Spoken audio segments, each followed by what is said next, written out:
POV. You'll never have this.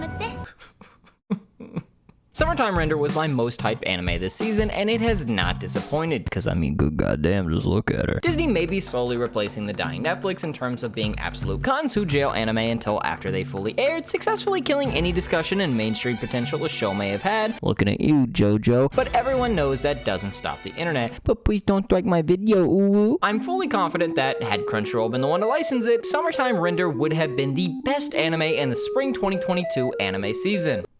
Because it's absolutely fantastic. It's an excellent mystery show that I won't dive into the nitty details of the plot about because it's best experienced blind, but I can say that the directing is excellently done, with how during every second it gives you a sense of uneasiness, like something is off, but you can't put your finger on what. The OST likewise, although it's sparingly used, is also really good at setting up the atmosphere and adding to the tense scenes when they do happen. And the animation is also really good, and this adaptation, unlike certain other ones, goes the extra mile and makes use of dynamic camera work and visual animation changes to make sure no single second of the show feels flat, and it's always got you on the edge of your seat, waiting and wondering week to week what's gonna happen next, and I absolutely fucking love it. It also really knows how to keep my attention. It definitely takes a lot of cues from Higurashi, and in general it feels like Higurashi, but if it was well directed and, well, good. The setting is similar, the story beats are similar, the supernatural element is present, it's a murder mystery, and even the fucking OSTs sound the same. It's Higurashi's baby through and through, and it shows, but that's not necessarily a bad thing, as even if the more recent iterations of Higurashi weren't that great, they were still very much enjoyable, so getting a show that's just as enjoyable and engaging, but also good with a mystery that I still haven't completely unraveled, is an absolute treat. Additionally, the OP and ED are absolute bops in terms of music, but the visuals are the real selling point here. Where most shows would have had scenes of the characters and showcases of nice animation in their OP,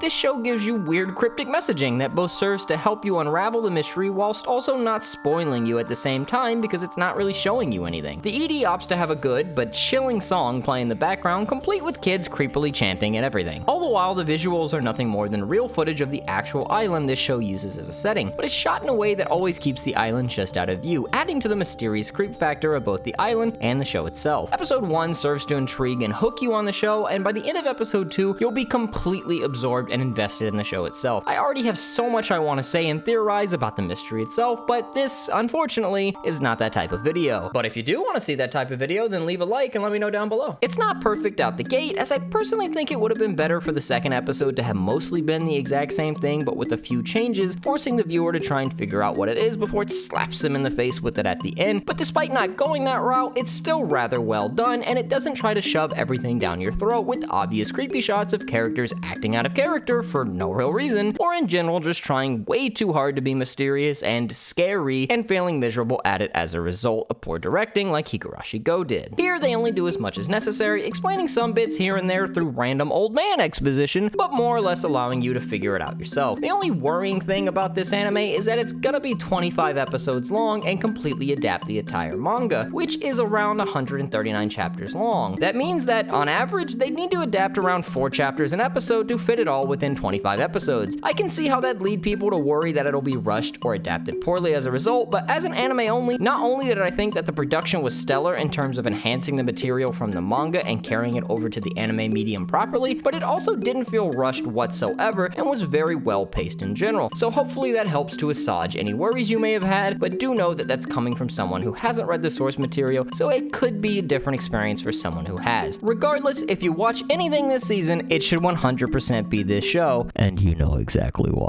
If you want to see more anime from me, then click this video here.